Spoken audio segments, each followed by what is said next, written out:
Ayush astro YouTube channel में आपका हार्दिक अभिनंदन है।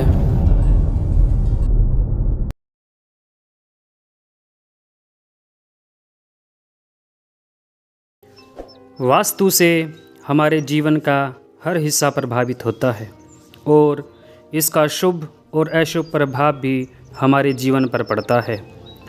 घर के प्रत्येक सदस्य के स्वास्थ्य, व्यवसाय और धन के मामलों पर वास्तु का गहरा प्रभाव पड़ता है। वास्तु में दोष होने पर आपकी तरक्की में भी बाधा आती है और आपके परिवार के लोगों को कई प्रकार की परेशानियों का सामना करना पड़ता है। आज हम बात करने जा रहे हैं बच्चों की पढ़ाई के बारे में। कई घरों में ऐसा देखने में आता है कि कुछ बच्चे मेहनत के बाद भी पढ़ाई में पीछे होने लगते हैं। कई बार तो ऐसा होता है कि याद किया हुआ पाठ्यक्रम भी परीक्षा के समय बच्चे भूल जाते हैं या फिर परीक्षा के समय के दौरान स्वास्थ्य खराब हो जाता है या मन में घबराहट होने लगती है या याद किया हुआ भी परीक्षा के समय भूल जाते हैं। अपनी मेहनत का फल बच्चों को नहीं मिल पाता। ऐसी स्थिति तभी पैदा होती है जब बच्चों के पढ़ाई करने की दिशा गलत हो या फिर उनके कमरे में वास्तु दोष के कारण भी कई बार ऐसा हो सकता है।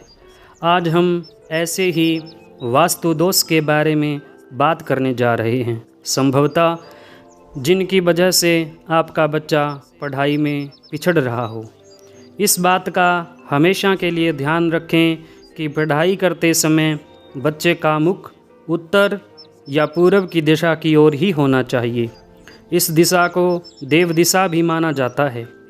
पूर्व या उत्तर दिशा के ओर मुख करके पढ़ने से बच्चों को माँ सरस्वती की विशेष कृपा मिलती है। पूर्व और उत्तर की दिशा पढ़ाई करने से बच्चों के विचारों में उच्चता आती है और उनका मन भी एकाग्रचित होकर पढ़ाई में लगने लगता है। इस दिशा में मुख करके पढ़ने से बच्चों को पढ़ा हुआ पाठ्यक्रम जल्दी में भी समझ आता है और जल्दी याद हो जाता है। अगर आप घर बनवाने के बारे में भी सोच रहे हैं या फिर नए घर में रहने जा रहे हैं तो इस बात का हमेशा के लिए ध्यान रखें कि बच्चों के पढ़ने का कमरा उत्तर पूर्व दिशा में ही हो या फिर पूर्व दिशा में ही बनाया जाए। ऐसा होने से बच्चों का मन पढ़ाई में लगता है और उन पर ईश्वर की विशेष कृपा रहती है।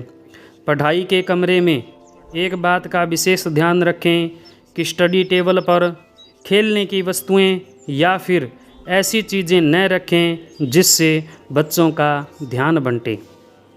हमेशा अध्ययन कक्ष में ऐसी वस्तुएं रखनी चाहिए जो बच्चों को एकाग्र होने में मदद करें।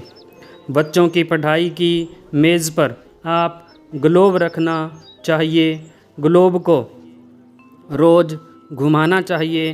पढ़ाई करते समय बच्चे इस प्रकार से न बैठें कि दरवाजे की ओर उनकी पीठ रहे या फिर अध्ययन करते समय उनके सामने कोई पिलर भी नहीं होना चाहिए। साथ ही पढ़ाई करते समय बच्चों को दहलीज के बीच में या कमरे की चौखट के नीचे बैठकर नहीं पढ़ना चाहिए। किसी बीम या दूछत्ती के नीचे बैठकर पढ़ना या सोना नहीं चाहिए। ऐसा होने से बच्चों की बुद्धि का मानसिक विकास रुक जाता है और उनका मन भी पढ़ाई में कम लग पाता है। बच्चों के पढ़ाई के कमरे की दीवारों का रंग भी मायने रखता है। दीवारों का रंग हल्का नीला, बादामी या फिर पीला होना चाहिए। वास्तुशास्त्र के अनुसार बच्चों की अलमारी किताबें कभी भी खुली नहीं रहनी चाहिए। अगर आपके घर में अलमारियां खुली हुई हैं जिसमें बच्चों की किताबें रखी हुई हैं तो उस अलमारी पर पर्दा डाल कर रखना चाहिए। खुली किताबें नकारात्मक ऊर्जा उत्पन्न करती हैं।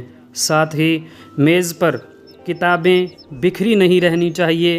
अध्ययन कक्ष में भूलकर भी फटी हुई किताबें या फिर कबाड़ न रखें या फिर खराब कोई इलेक्ट्रॉनिक वस्तुएं भी उस मेज़ पर जिस पर बच्चे पढ़ाई कर रहे हों नहीं रखनी चाहिए। ऐसा करने से आपके घर में नकारात्मक ऊर्जा उत्पन्न होती है जो बच्चों के स्वास्थ्य और दिमाग दोनों पर प्रभाव डालती है। पढ़ाई करने वाले बच्चों को हमेशा दक्षिण या पूरब की ओर सिर करके सोना चाहिए। दक्षिण में सिर करके सोने से स्वास्थ्य लाभ होता है और पूरब में सिर करके सोने से पढ़ने की चाहत दिन प्रतिदिन बढ़ती रहती है। स्टडी रूम में माँ सरस्वती का चित्र लगाएं और उनके सामने पढ़ाई करने से पहले हाथ जोड़कर बुद्धि एवं बल के लिए प्रार्थना करें। साथ ही प्रातःकाल में ओम ऐं ह्रीं सरस्वती नमः इस मंत्र का यथाशक्ति जाप करें। ऐसा करने से बच्चा परीक्षा के दिनों में कम समय में भी ज़्यादा पाठ्यक्रम याद करके परीक्षा में अच्छे नंबर प्राप्त कर सकता है। धन्यवाद।